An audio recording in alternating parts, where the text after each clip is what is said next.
but money has never been of interest to me. It's never been a motivator. What is of interest to me is people around the world who are trying to do good work. And I get to connect with them, and my life is so much richer having traveled to 18 quote unquote developing countries. This is a podcast called Walk, Talk, Listen. An attempt to connect people and make this world a bit better by sharing opinions and experiences based on the belief that everyone's perspective is true, albeit partial. My name is Maurice Blom, and I would like to welcome you to yet another episode of Walk, Talk, Listen.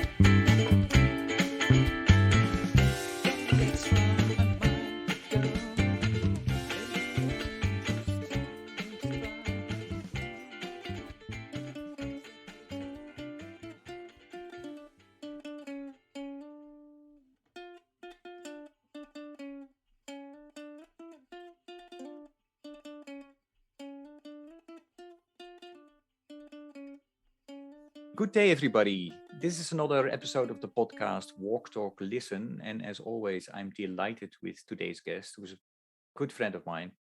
Brian, why don't you introduce yourself? Go ahead, please. Thanks, Maurice. My name is Brian Backe, and Maurice and I got to know each other by serving on a board of an organization called Growing Hope Globally, and became acquaintances and friends. And I just developed a great deal of respect for him and his leadership style. And so we've been friends now for a number of years. I have spent the last 40 years in nonprofits, in management and leadership roles. Some of them faith-based nonprofits like Catholic Relief Services, and some of them secular nonprofits. But basically, I spent my working adult life working in the nonprofit sector, mostly with organizations focused on addressing global poverty, both domestic and global poverty. And today I have my own management and leadership consulting organization. What I really love doing is working with young leaders and doing coaching with them, because I'm really excited about the next generation of leaders coming into the nonprofit sector. So that's my focus today. That's what I do, as well as do a fair amount of management consulting. And today I'm wearing a hat from Puerto Rico. I just returned from working with nonprofits in Puerto Rico and fell in love with the island and the people of Puerto Rico. Oh, it suits you well. So Brian, tell us a bit about, because you were talking about leadership. You've also written articles about it, and so tell the audience, what are you looking for, and what type of coaching do you do? Yeah, well, let me just a little bit of background. I graduated, went in the 80s to get an MBA, thinking it would be useful in the nonprofit sector to get an MBA. It was a challenging experience, just because most of the people in the class were not sharing my values. My intent was to go get an MBA and then go 2 years in the Peace Corps in Africa, and which I'm still hoping to do at one point. I'm only 62, so I still have time to do that. But I never took a class in leadership. I got an MBA and nobody talked about leadership. So when I came back to Washington, this was in San Francisco State. I came back to Washington, D.C., which is where I'd grown up. And I worked for a management training and consulting organization that only worked with nonprofits. We were a nonprofit ourselves. We only work with nonprofits. Somebody handed me a book on servant leadership. I'm like, what is this? And reading that just transformed my life. Probably screwed me up as well, because it's a challenging way to think about leadership. But the idea is very simple. As leaders, we have our primary responsibility is to serve the people that we work with, not to serve the clients, to serve the people that we work with. And if we serve them well, then they'll serve the mission of the organization. Or if you're a for-profit business, you'll make more money, believe it or not, if you serve your employees. And it's a counter-revolutionary idea that was promulgated by a guy named Robert Greenleaf, who was an AT&T consultant. He didn't work for nonprofits. He spent his career in business. AT&T was one of the biggest and most successful corporations on the planet. And he pushed this idea and wrote a book called Servant Leadership, which launched the concept, codified, frankly, as a concept that goes back far beyond him. In fact, I would argue from my faith position that Jesus Christ taught that model initially when he washed the feet of his disciples. and told his disciples to do the same. But anyway, Greenleaf, business guy, taught this idea, and I picked up this book and transformed the way I thought about leadership. So my role has been to try to promote the idea internally and now with clients that the only way to lead effectively is to serve the people that you work with. And by doing so, they'll become better, stronger, more efficient, more effective, and better able to move the mission that you're trying to promote in the world. So that's, I think, at a core, my philosophical orientation. Servant leadership by itself is not enough. You need more than just servant leadership, but it is certainly a philosophical grounding, I think, underpins what I do, and I think what some of the best leaders in the world do. And by the way, in the corporate world, Southwest Airlines is an excellent example of this. The CEO founded this company with the idea that they were going to serve their employees and serve their customers, and they have been consistently one of the most profitable airlines in across the history of the air industry.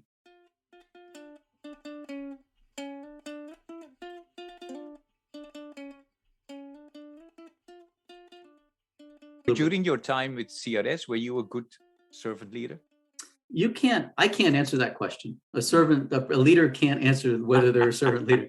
You'd have to ask my staff and the colleagues.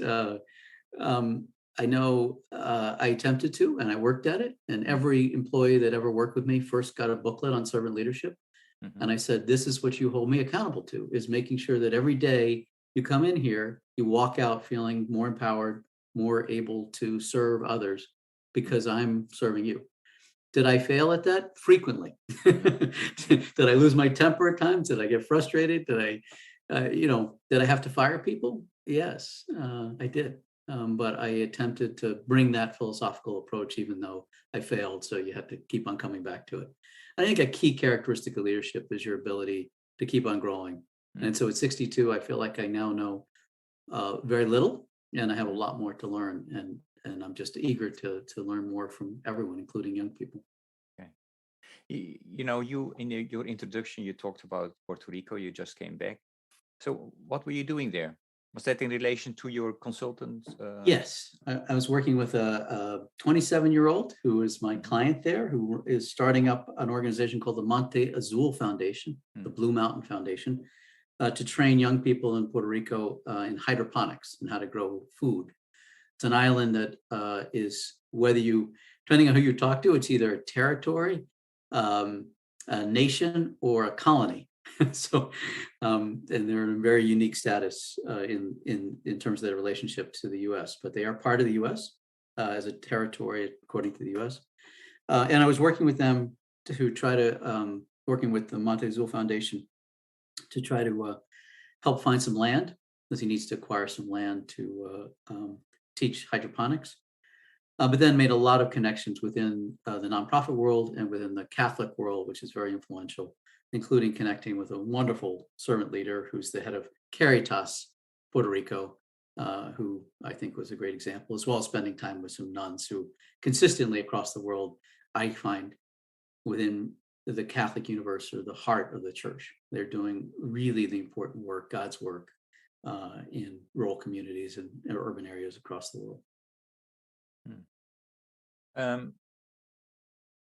Yeah, but what I wanted to ask you, Brian, so if people are interested in working with you, where should they go? Do you have a website or?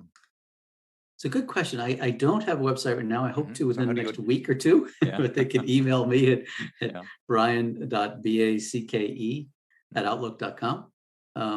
And I'm not hard to find on LinkedIn. My name is actually a Norwegian derivative.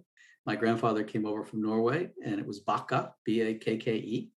And the helpful agent at Ellis Island changed it to Backe. Don't ask me why, but they did that to a lot of immigrants. And so it's Bach. It's pronounced like the composer, but it's spelled Backe. Right. So I will make sure that the listeners will be able to find it in the podcast notes. Thanks, Warren.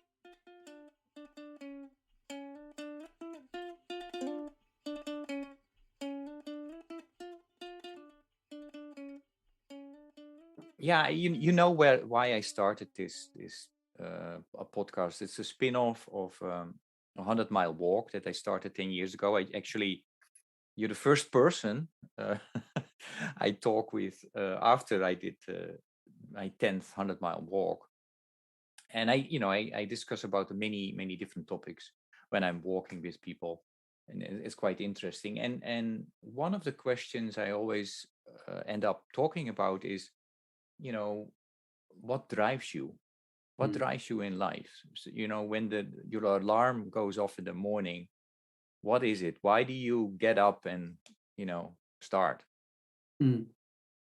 That's a great question. Um, I think it goes back to what I talked about before, but at a simpler level. I think I was put on this earth to try to serve other people. And you get a tremendous amount of pleasure from that. You get a lot of satisfaction. I decided when I got an MBA to go into the nonprofit sector. And I think I've calculated at one point I probably gave up about $2 million in revenue.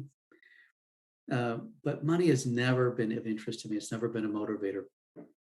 Um, what is of interest to me is people around the world who are trying to do good work. And I get to connect with them, and my life is so much richer having traveled to 18 quote unquote developing countries, a term I hate, by the way, because I don't think the countries I get to travel to are developing in any way. Places in Africa have so much to teach us, and people in Puerto Rico. But anyway, my life has been enriched by that. So every morning I get up, and I get up very early in the morning. And I have the opportunity to do amazing work with amazing people. I feel like my role right now in life, in addition to leadership development, is connecting good people who are doing good things to other good people who are doing good things. So I do a lot of connecting dots across the globe, not just in the US, in fact, more internationally as much as domestically. What motivated me, so my first experience, I was 15 years old and I worked in a restaurant, Marriott Corporation owned restaurant in Washington, DC. And I was the low man on the totem pole, had to bring the trash out one evening. And so I'm carrying the trash out, and there were about a dozen young men eating out of the garbage dumpster. And I grew up very middle class. My dad worked for NASA. I had never really been exposed to that before. And so these young men approached me. I was a little scared, to be honest. And they said, can you bring us some food? I said, of course I can bring you food. It's 12 o'clock at night. There's lots of food that we're going to throw away. I went in and made a plate full of sandwiches. And then I brought them back out. Well, I didn't make it out because you can know where the story's going. The manager caught me halfway through. I said, what are you doing? And I said, well, there's all these guys eating out of the dumpster, and I want to bring them sandwiches. And he said, no, you've got to throw those away. I said, you mean you want me to throw them away and then bring them out in the dumpster trash can that I'm going to take out and then delete it out of there? And he said, that's exactly what I want you to do. If you don't do that, they're going to encourage them. And tomorrow we'll have 20 or 50 or 100. So he made me throw these sandwiches in the trash can, and I had to carry them out. And then the guys were eating the sandwiches out of the dumpster that I just made for them. The most undignified thing I'd ever seen. Now, from corporate America's point of view, and Marriott's Corporation is a good company, they do a lot of good work. But from their point of view, they're not in the business. They didn't believe they're in the business of taking care of the homeless. I fundamentally disagree with that notion. And I'm angry today, how many decades later, that I had to do that. But it woke me up to the reality as a white middle-class person that there's something fundamentally wrong with the way the system's working. That these folks in a country that has more food than we possibly can eat, and I was throwing away literally trash cans full of food, these men, undignified, just because they happen to be homeless, had to eat out of the dumpster. So that story set me off on a path that I am on today to figure out how we can not only deal with poverty at a level of a food bank, which are very important, but also fundamentally the systems of poverty that keep people from being able to eat. And people, when they get down and get in trouble, become homeless, how do you help people with dignity to find their path? So there's a certain amount of righteous anger I have around this that I try to keep contained because it scares people, but it's never going to go away.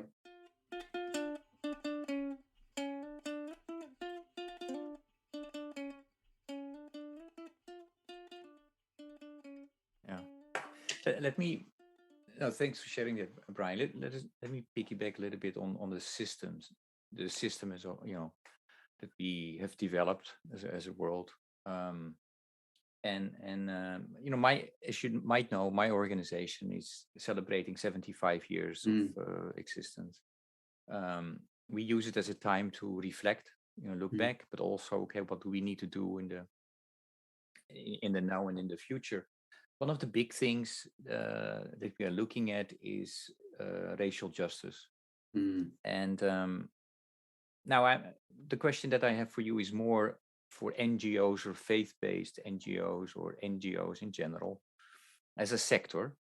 How do you think that sector did on racial justice? Honestly, and I know it's difficult to generalize. There are different types of NGOs, right? So, but still, I would like to hear a reflection of you. I give us a C-. And why? Well, the only reason I'm giving us such a high grade is I think the goal, the intent is good. The desire to do the right thing is good. But what I see in around the world is in NGOs, typically, not all across the board, historically has been well-intentioned, very intelligent, Harvard, Yale educated white people who look like me, traveling to go help other people. In countries like Uganda, just literally got off the phone with a colleague in Uganda. There are plenty of people with PhDs and masters in Uganda. They don't need me to come in. So let me make this very personal and very real. So a few years ago, I went and did a farmer-to-farmer assignment, 3 weeks in Uganda, and I was teaching leadership. And I insisted the first few days be a training of trainers. But after that, I ended up in rural villages, teaching leadership in rural villages. And when I came back, I said to my colleagues, I said, I think this is a mistake. I think Ugandans should be teaching Ugandans about leadership. I don't know the culture. I don't know the language. Most people in Uganda speak English, but in rural villages, not so much. I said, it's a mistake. If I have a role in this, which, by the way, then they adjusted, and I was doing virtually training leaders. I should be training leaders or training of trainers or collaborating with partners in Uganda who are going to do the training in rural villages. There's no way I should show up in a rural village doing anything other than being there, so where I go with this, with that specific example, is we want to help people. Well, helping can be very detrimental if it undermines their sense of autonomy, their confidence.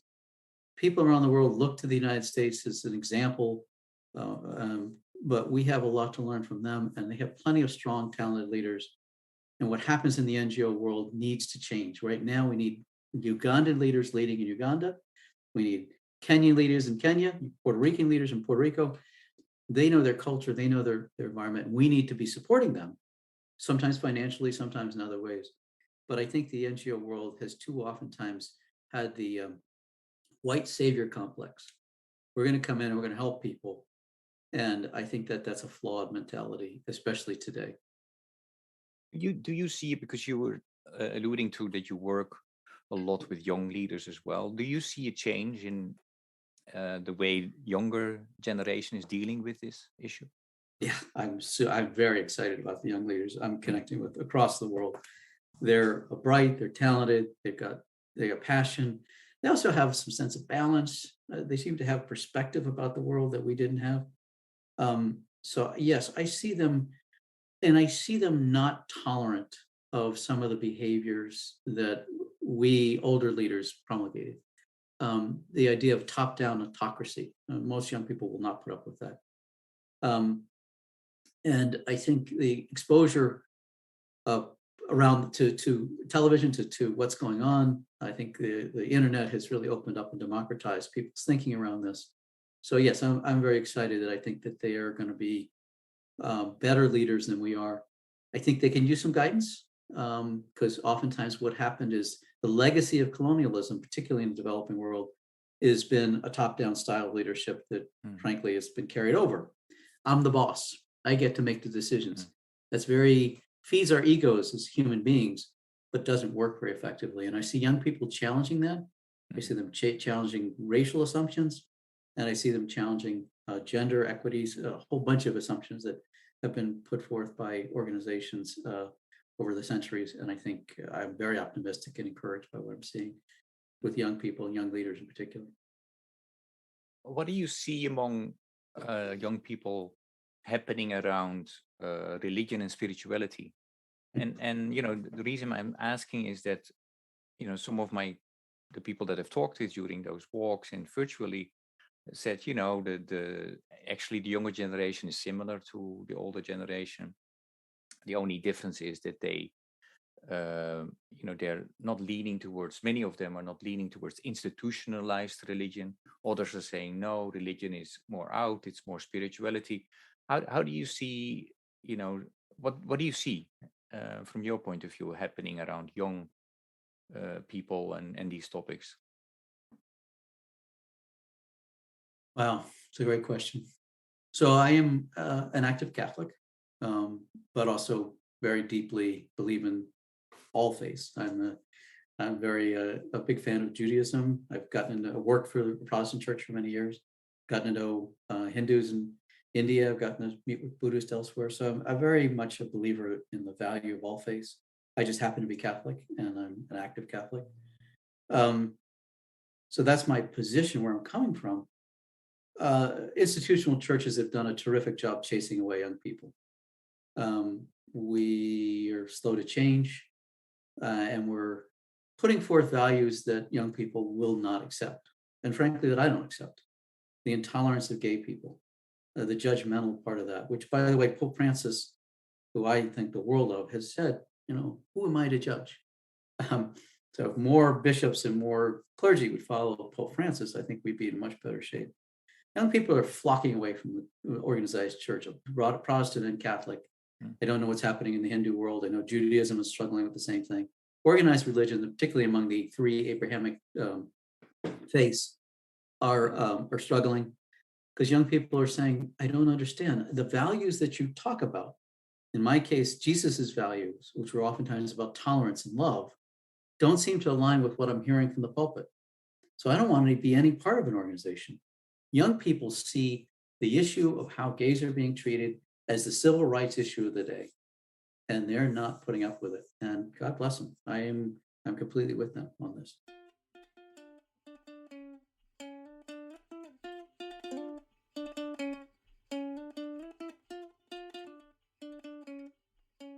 That said, the churches do more good in the world than any other institution I know of. And I've got a chance to meet with nuns and brothers and sisters and lay people and Protestants and Muslims and Jews and Hindus doing incredible work, oftentimes faith-driven from their point of view, not because other people believe their faith. But I've seen some of the best work in the world being done by faith-based organizations, including Church World Service, which I'm a huge fan of, Catholic Relief Services, which I'm a huge fan of. Good work being done, but organized church sometimes gets in the way of people understanding and seeing all the good work that's being done by through the structure of organized religion by individuals who happen to be connected with it. And the church itself does a lot of good, but it also is doing a lot of harm. What are some of the things that you worry about at the moment? I am worried about climate change. The three big issues right now: global poverty is on the increase. It was on a decrease for many years. COVID has pushed people back into poverty. We're pushing now, again, close to 1 billion people who are food insecure. That is unacceptable. I worry about, I'm deeply upset about racial injustice and the way that things seem to have gotten worse, not just in the US, but in other parts of the world too. And of course, climate change. I have seen visually, coming back from Puerto Rico and the impact of Hurricane Maria, this earthquake was a while ago, and they're still not fully rebuilt. And those hurricanes they never before saw a hurricane sweep the entire island at one time. So climate change is real. It's having a huge impact on the poor, particularly the most marginalized people. So those three issues: poverty, climate change, and racial injustice. So those are the three things that I don't say keep me up at night, because I am encouraged that young people are focused on those things, but I certainly spend a lot of my energy, in fact, all of my energy every day, looking at how I can support leaders that are working on those things. And the way you talk about young people, that's where your hope still is? I have tremendous hope. Yeah, I think I think leaders at our age Maurice, either we've gotten it or we're not going to get it, frankly, unless they go through some kind of life-changing crisis moment. They're either going to got it or they're not going to get it. Either they're servant leaders or not. So I'm not interested in working with leaders our age at this point. I think the young people are the ones that are going to move the needle on this, and I'm very, very optimistic about their ability and their passion and their peripheral vision, if you will, how they're looking at the world in a slightly broader way than we did. Listening to the three topics that you mentioned where you worry, it reminds me of the Sustainable Development Goals. And during this podcast, I always, try to, somehow get it in, because I really think that the world needs to know that as a world, we signed up, to reach those 17 goals. It might be a lot, but it's a start. It gives us some handles to say, we need to do a better job in making this world more sustainable. If I ask you, tell something about the Sustainable Development Goals to the listeners, what is it that you would like to lift up? Well, I hate to say it, but you sort of alluded to it. 17 goals are too many. So now I'm Catholic, so I'm always thinking about the Trinity. But I think the reason that God put forth the Trinity is because we can only remember three things. And, 17 things is too many. So I think, first of all, they have to boil it down. Fundamentally, I think it's great that the world's come together around some core goals that are going to would hopefully reshape the way we think about and respond to the planet. Fundamentally, we need to figure out how to build more equity into the world. There needs to be, there's too much income inequity. There's too many challenges that we're facing that fundamentally poor people around the world are being held down consistently by systems of injustice that are preventing them from getting opportunities to pull themselves out of poverty. People want to work. This notion that people don't want to work is nonsense. I've never met anybody that would prefer to have a handout than work, except if they're, mentally broken, which then they need mental help. But most people want to work. They desperately want to work. They need economic opportunities. So we have to deal with that question of how do you provide real economic opportunities for people? And how do we deal with the things that I just mentioned? I think those are the big three for me. The climate change is a core development goal. It's got to be addressed. Because I've been to Bangladesh and seen what happens when a typhoon comes in. I've been in the Philippines. I saw the destruction that happened from Typhoon Haiyan. The poor people tend to be in the places where nobody else wants to be. So here, rich people want to be on the beach. In the Philippines, poor people are on the beach because they can squat on that land. And everybody that has any money knows that that's the first place to get hit by one of the 20 typhoons that are, by the way, getting stronger and stronger.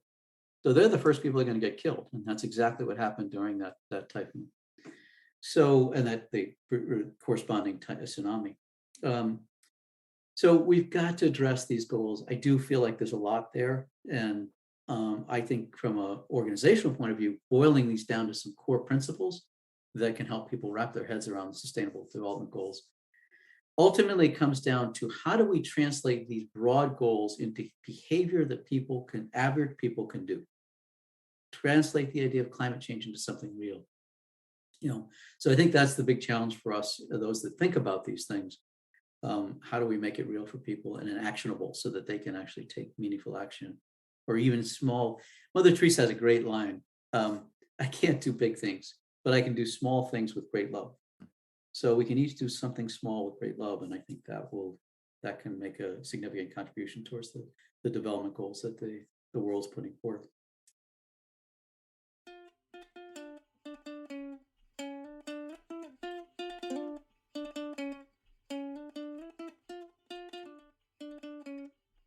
I really appreciate that, you mentioning that, because, that's basically also the theme of my 10th 100-mile walk. Don't be overwhelmed by all the challenges out there, because, there is the power of one, and don't underestimate, the actions that you take and its possible effect. And that could be as simple as a smile. Yeah. you know, to another person. Or Yeah, just I not ignoring the homeless person you walk past. Say hello, yeah, even if you don't give them money, and treat them like a human being. That's an easy one anyone else can do. And you'll discover sometimes you'll find that they were a former stockbroker. Many times you'll find out they were a former vet. We venerate the vets and we honor their service, but we ignore them when they're homeless. So a lot of homeless vets, and they deserve just a conversation and whatever support we can give them. So yes, I love what you're doing, Maurice. That's brilliant, because we get overwhelmed. We all as people can get overwhelmed by the scale of the problems. But if you do something small every day, I think you'll feel better. You'll feel better about the world, and the world will be a slightly better place. great. Hey, Brian, I love music, so I always have a music related question, as well. If I'm going to ask you to mention a piece of music or a song that best embodies what you are about, um, yeah, which song or piece of music would you um, mention? Well, what immediately comes to mind is Fiddler on the Roof, my favorite all-time movie. Have you seen it? Yeah, yeah. Yeah. And there's a couple great songs in there, so it'd be hard to pick. But the one that always comes to my mind is "If I Was a Rich Man," because it's tongue in cheek, and this poor man thinks that what will happen is he'll be happy all of a sudden if he becomes rich. And I think throughout the course of the movie, for those that don't, most people probably have seen this, but this is about the Jewish persecution in Russia, the pogroms that were being inflicted on them. But it was written from a sort of tongue-in-cheek point of view, or a humorous point of view. And Tevye, the lead character, thinks that if he just is rich, he's going to be able to sit in the synagogue and pray all day. And people will respect him. There's a great line: people will listen to me, they'll respect me if I'm rich. And that's the perception a lot of us have. If we only hit the lottery, my goodness, then our life is going to be all better. Well, an awful lot of people hit the lottery and end up being very depressed. In fact, the statistics are awful for people that win the lottery. So the idea that money is going to buy you joy and happiness is, I think most of us probably have heard, that's a pretty flawed logic, and data doesn't tend to support that. So I think what he discovers over the course of the movie is that what he has is very rich. His family is rich. His home is rich. So forced out of his home, but he still has his family. And he has his ability to care for other people and love other people. And that ultimately brings riches in your life and brings riches into the world.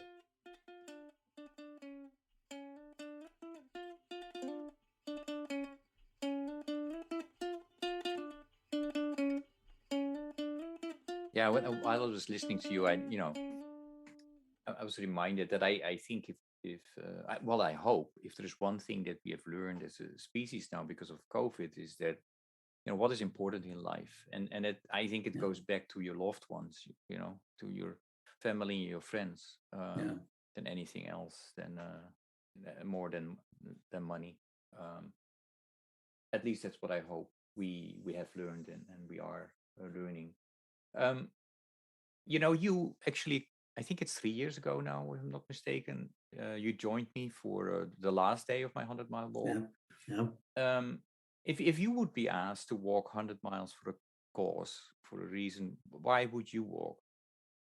I do feel like those core issues it would be easy for me to walk for poverty, to organizations that are trying to address it in a constructive way, and climate change, of course. I really am deeply troubled by the level of racial challenges we have in our country now. My oldest friend in the world, who is a Haitian American, and introduced me at the age of 15 to this idea that of what now is being called white privilege, that I didn't know what I didn't know growing up in my isolated bubble. So I feel like we have to tackle this one. I don't feel like it's impossible that we bring some racial equity to this country. So just in terms of domestic issues, I think I'm really deeply troubled and would love to spend more time working on that particular issue. Climate change has got to be addressed. It's got to be a worldwide movement. fortunately, there's some momentum now with the Paris Climate Accords and other things around that. And poverty is fixable. And you and I know that, Maurice. It's fixable.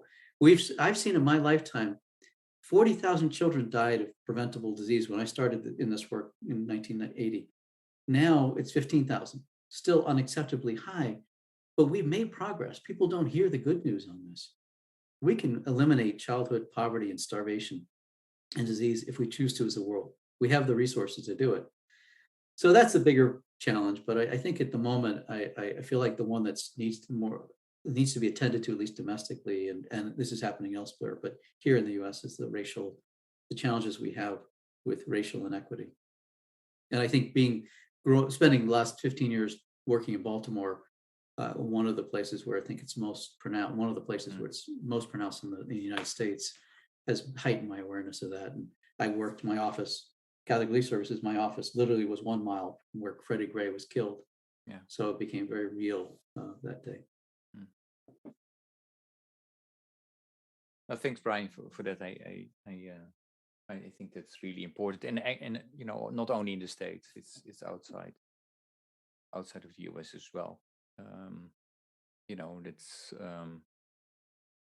That's different manifestations, but a lot of similarities at the same time. Hey, it always goes fast, these conversations. Any last question, message, or invitation for the listeners from your side? Yeah, no, I'm grateful for this time. This is fabulous. And as you know, big fan of you and big fan of the organization you work for.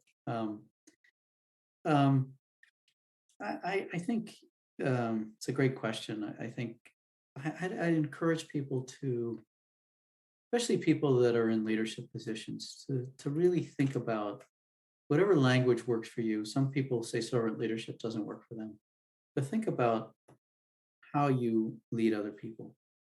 And by the way, leadership, I don't at all think only happens at the top of an organization. I told my team all the time that leadership happens at all levels. So we all oftentimes play a leadership role. And, I've become more and more convinced that the solution to the problems of the world have to start with people who are good leaders. Unfortunately, the challenge to be a good leader is you have to start inside first. You have to look at yourself and your motivations and how you operate, how you treat other people. And so you start with that, and then you look outward from that, and try to be a person, whether you're a leader or consider yourself a leader or not, who's dedicating your life to serving others. If you do, your life is richer and better, and you make the world a little better place. If we live only for ourselves, I think you find life is shallow and oftentimes not as fulfilling. So that would be my encouragement.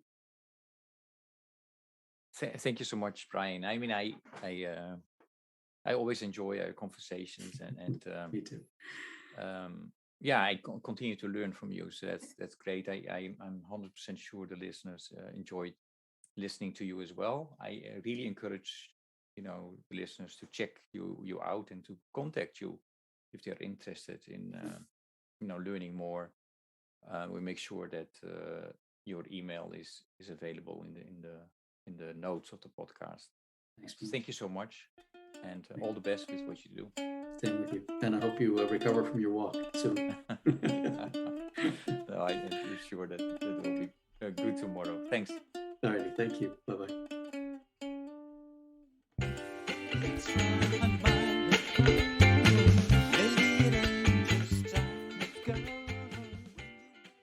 Thank you for listening to Walk, Talk, Listen. Please check us out on 100mile.org or follow us on Facebook or Instagram. I just finished the 10th 100-mile walk, and I really encourage you to check out our website 100mile.org to see how you can still contribute to this campaign. Thank you.